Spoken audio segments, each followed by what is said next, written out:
बढ़िया रे बढ़िया रे बढ़िया हम छत्तीसगढ़िया।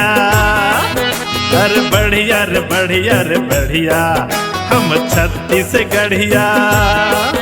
अरे सबले सुंदर पानी यहाँ के, सबले सुंदर पानी यहाँ के, पानी भी सबले बढ़िया हम छत्तीसगढ़िया।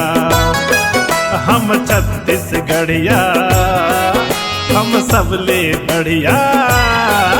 अरे बढ़िया रे बढ़िया रे बढ़िया हम छत्तीसगढ़िया।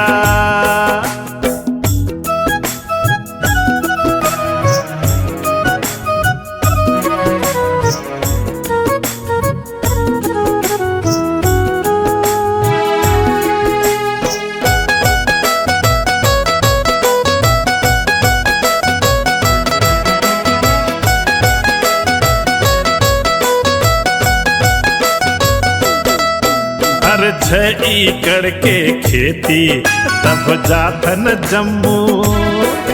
ओ छानी खपरा छोड़ के वहाँ पाथन तंबू। ओ घर के सुरता आते जब पड़ते बम्बू। घर में दूझन भाई हवन, घर में दूझन भाई हवन, दोनों के अलग है हड़िया हम छत्तीसगढ़िया। हम छत्तीसगढ़िया।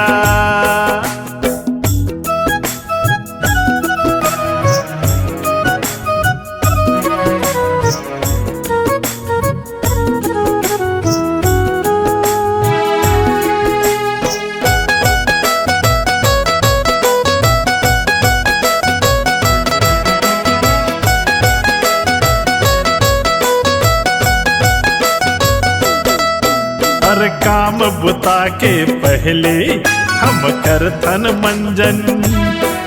हर आने के बुताला हम पहली करथन। दाई दादा कुछ कहते ता होते ठन ठन। 3 परोसा खा के हम तो, 3 परोसा खा के हम तो टोड़त रहीथन खटिया हम छत्तीसगढ़िया। हम छत्तीसगढ़िया हम सबले बढ़िया।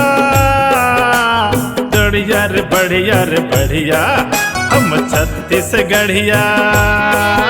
अरे बढ़िया रे बढ़िया रे बढ़िया हम छत्तीसगढ़िया।